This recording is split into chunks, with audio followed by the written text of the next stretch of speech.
जय श्री कृष्णा। राधे राधे दोस्तों, आप सभी श्रोताओं का दिन शुभ और मंगलमय हो। इसी मंगल कामना के साथ आज की इस कथा को शुरू करते हैं। इस कथा को श्रद्धा भाव से पूरा अवश्य सुने। तो आइए सुनते हैं इस कथा को। पूर्णिमा और अमावस्या की कथा, जिसे सुनने मात्र से सभी देवी देवताओं की कृपा प्राप्त होती है। एक राज्य में एक राजा और रानी रहते थे, जिसकी 4 संतानें थीं, 2 लड़के और 2 लड़की। एक लड़की का नाम पूर्णिमा तथा दूसरी लड़की का नाम अमावस्या था। पूर्णिमा घर के कामों में निपुण थी और घर का पूरा काम करती थी और भगवान की पूजा अर्चना भी किया करती थी। इसके अतिरिक्त वह गौ माता की सेवा भी किया करती थी। और उसकी दूसरी बहन अमावस्या ना ही घर का कोई काम करती थी और ना ही भगवान की पूजा अर्चना करती थी और ना ही गौ माता की सेवा करती थी। पूर्णिमा सर्वगुण संपन्न थी। फिर भी राजा और रानी अपने दोनों बेटों तथा पुत्री अमावस्या को ही प्यार किया करते थे और वह पूर्णिमा से प्यार नहीं करते थे, उसके साथ भेदभाव करते थे। राजा के चारों पुत्र और पुत्री धीरे धीरे बड़े हो रहे थे। जब वे बड़े हो रहे थे, राजा ने अपने दोनों पुत्रों का विवाह योग्य कन्याओं के साथ कर दिया। इसके बाद रानी ने राजा से कहा कि अब दोनों पुत्री विवाह के योग्य हो गई हैं और इन दोनों का विवाह भी करा दो, लेकिन पुत्री अमावस्या का विवाह किसी बड़े खानदान में कराना और पूर्णिमा का विवाह किसी गरीब परिवार से कराना, क्योंकि पूर्णिमा को केवल भगवान की पूजा पाठ ही करना पसंद है और गाय की सेवा करना। अब रानी ने राजा को दोनों पुत्रियों का रिश्ता तय करने के लिए भेज दिया। राजा ने अपने पड़ोसी राज्य में जाकर वहां के राजा के पुत्र से अमावस्या का रिश्ता तय कर दिया और वहीं पास के गांव में जाकर एक गरीब परिवार के लड़के से पुत्री पूर्णिमा का रिश्ता भी तय कर दिया। यह सारी बात जाकर राजा ने अपनी रानी से बताई तो रानी है सोचने लगी कि अब देखते हैं कि भगवान इसकी मदद कैसे करते हैं। यह बहुत ही पूजा पाठ करती है और भगवान में मगन रहती है। पूर्णिमा का भाई और उसकी भाभी पूर्णिमा से बहुत प्यार करते थे, क्योंकि पूर्णिमा उनके घर के कामों में उनका हाथ बटाती थी और भी कामों में उनका साथ देती थी। और दूसरी ओर उसकी बहन अमावस्या उन पर अपना आरोप जमाती थी और उनका कोई भी कार्य नहीं करती थी। कुछ समय बीत जाने के बाद दोनों पुत्रियों का विवाह हो गया। राजा और रानी विवाह के बाद अपनी दोनों पुत्रियों को विदाई देते हैं। विदाई देते समय राजा और रानी पुत्री अमावस्या को बहुत सारा धन और दौलत देकर विदा करते हैं और पूर्णिमा को कुछ भी नहीं देते, खाली हाथ अपने घर से विदा कर देते हैं। इसके बाद दोनों बहनें अपने अपने ससुराल को चली जाती हैं। कुछ दिन बीत जाते हैं और एक दिन अमावस्या अपने घर पर शिव जी की कथा रखती है, जिसे वह सभी गाँव वालों को निमंत्रण देती है और अपनी बहन पूर्णिमा को नहीं बुलाती। जब गांव की सभी औरतें अमावस्या के यहाँ जाती हैं तो यह सब दृश्य पूर्णिमा अपने घर के दरवाजे के बाहर बैठकर देख रही होती है। तब वहां से गुजर रही औरतें पूर्णिमा से कहती है कि तुम्हारी बहन के यहाँ शिव जी की कथा रखी है, क्या तुम नहीं चलोगी? पूर्णिमा ने कहा, मुझे निमंत्रण नहीं आया है, मैं नहीं जा सकती। सभी गांव की औरतों ने पूर्णिमा से कहा, बुलावा नहीं आया तो क्या हुआ, भगवान शिव की कथा है, तुम हमारे साथ चलो। गांव की सभी औरतों की बात मानकर पूर्णिमा भी उनके साथ भगवान शिव की कथा में अमावस्या के घर चली जाती है। जब अमावस्या की नज़र पूर्णिमा पर पड़ती है तो वह कहती है कि तुम यहाँ कैसे चली आई, मैंने तो तुम्हें बुलाया नहीं था। खैर कोई बात नहीं, तुम आ ही गई हो तो चुपचाप बैठी रहना। और यह कहते हुए अमावस्या ने पूर्णिमा की गरीबी का भी मजाक उड़ाया। पूर्णिमा की आंखों में आंसू आ गए और रोते रोते मन ही मन में भगवान शिव से विनती करती है, हे भगवान, क्या पूजा पाठ करना गलत है? गौ माता की सेवा करना गलत है? आखिर मेरी गलती क्या है? आप मुझ पर अपनी कृपा दृष्टि कब बनाएंगे? पूर्णिमा बार बार भगवान शिव से यही कहती रहती है। इतने में शिव कथा पूरी हो जाती है और अमावस्या भगवान का प्रसाद बांटने लगती है। वह सभी लोगों को प्रसाद देती है, लेकिन पूर्णिमा को वह प्रसाद नहीं देती।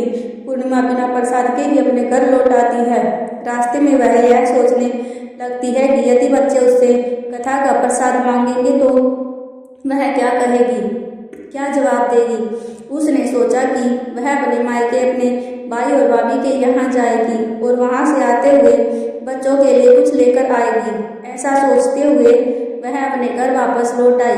घर वापस लौट कर आने के बाद वह अपने पति और बच्चों से कहती है वह अपने मायके जा रही है। पति ने कहा ठीक है। कुछ समय के बाद पूर्णिमा अपने मायके के लिए रवाना हो गई। चलते चलते रास्ते में एक चबूतरा आया जिस पर तुलसी का पौधा लगा था। चबूतरे पर एक बूढ़ी अम्मा बैठी हुई थी। वह और कोई नहीं, साक्षात तुलसी माँ थी। उस बूढ़ी माँ ने पूर्णिमा से कहा बेटी तुम कौन हो और कहाँ जा रही हो। पूर्णिमा अपना परिचय देती है।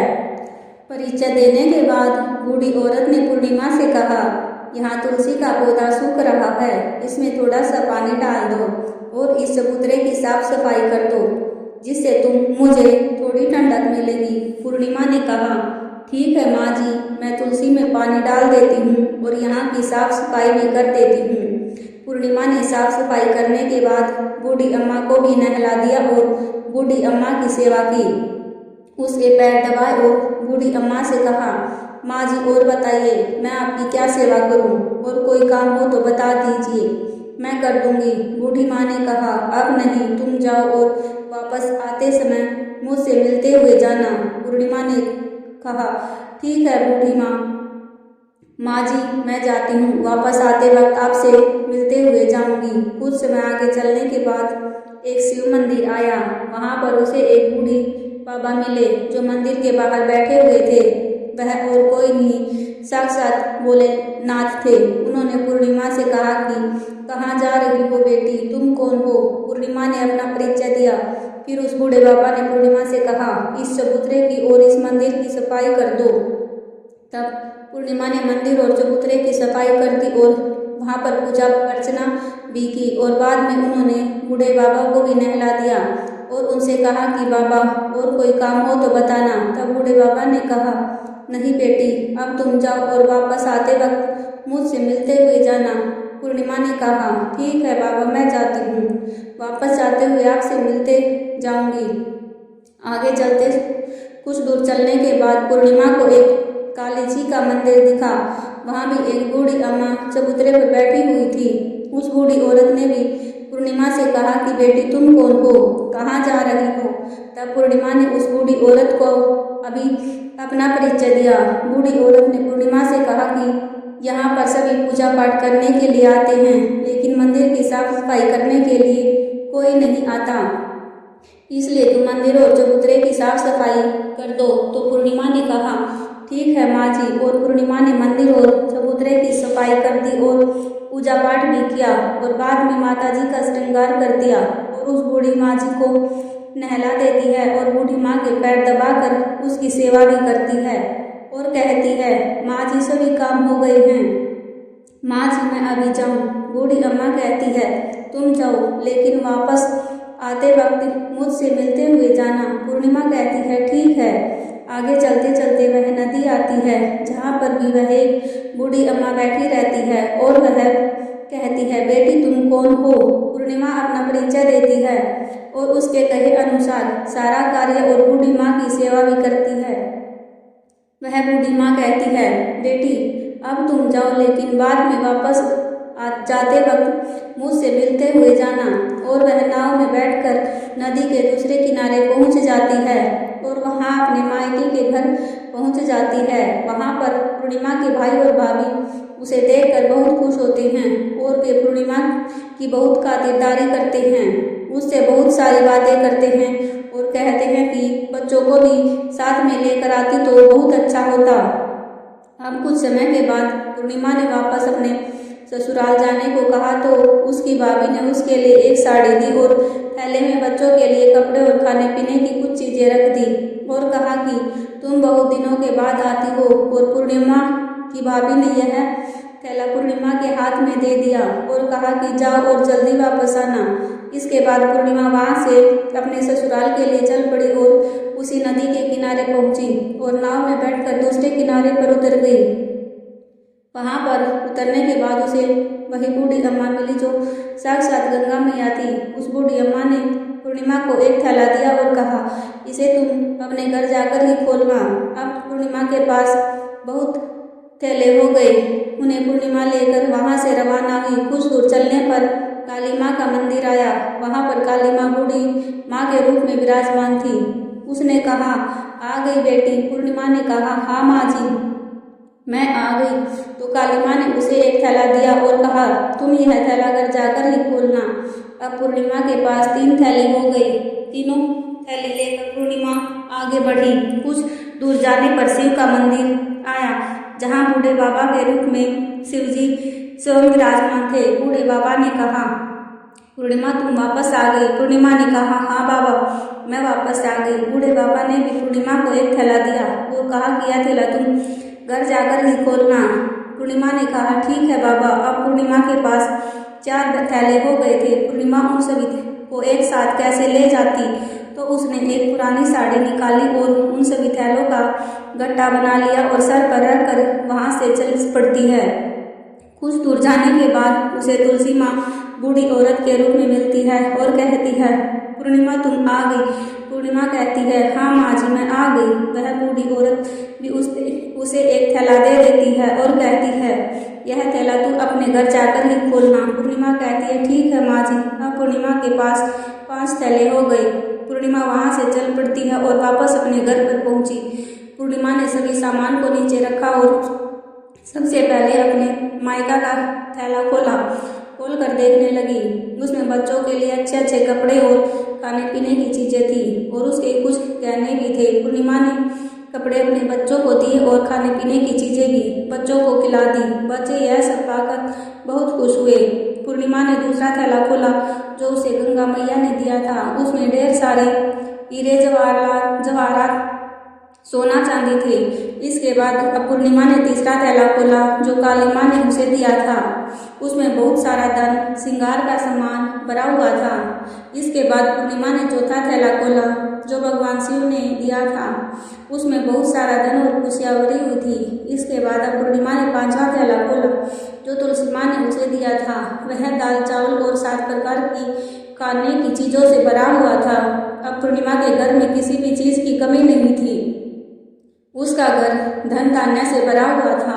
अब पूर्णिमा ने और उसका परिवार सुख में जीवन व्यतीत करने लगा। अब पूर्णिमा के मन में विचार आया कि क्यों न शिव की कथा कराई जाए और शिव जी की कथा में एक कार्यक्रम रखा जाए। पूर्णिमा ने गांव के सभी लोगों को निमंत्रण दिया और घर घर जाकर सभी लोगों को बुलाया। पूर्णिमा अपनी बहन अमावस्या के घर भी गई और अमावस्या को शिव जी की कथा के लिए अपने घर पर बुलाया। जब अमावस्या पूर्णिमा के घर शिव जी की कथा में आई तो उसने देखा कि पूर्णिमा के घर में किसी भी चीज़ की कोई कमी नहीं है। इतना सारा धन दौलत देखकर वह आश्चर्यचकित हो गई। उसने पूर्णिमा से कहा कि तुम्हारे घर में इतनी धन दौलत कहाँ से आई? पूर्णिमा ने कहा, देखो बहन, तुमने शिव की कथा में मुझे नहीं बुलाया था, फिर भी मैं चली आई और तुमने मुझे प्रसाद तक नहीं दिया और मेरी गरीबी का मजाक उड़ाया। उसके बाद मैं अपने घर आ गई और घर आते ही मन सोच रही थी कि मैं अपने मायके जाऊंगी और मैं अपने मायके चली गई। इस बीच हुई वह सभी घटना उसने अपनी बहन अमावस्या को बताई तो अमावस्या कहती है कि तुम भी मुझे प्रसाद मत दो और मुझे डांट दो। लेकिन पूर्णिमा ने कहा कि यह तो भगवान का प्रसाद है, मैं तो सबको दूंगी और तुम्हें भी दूंगी। फिर भी अमावस्या ने प्रसाद नहीं लिया और वे सीधे अपने घर चली गई। घर जाकर अपने बच्चों को कहकर वह अपने मायके जाने के लिए तैयार हुई और मायके के लिए निकल गई। उसे भी रास्ते में चलते चलते तुलसी माँ मिली जो चबूतरे पर बूढ़ी माँ के रूप में बैठी हुई थी। बूढ़ी माँ ने अमावस्या से कहा, बेटी कौन हो तुम और कहाँ जा रही हो? अमावस्या ने अपना परिचय दिया। बूढ़ी माँ ने कहा, बेटी है तुलसी का पौधा सूख रहा है, इसमें थोड़ा सा पानी डाल दो और इस चबूतरे की साफ सफाई कर दो।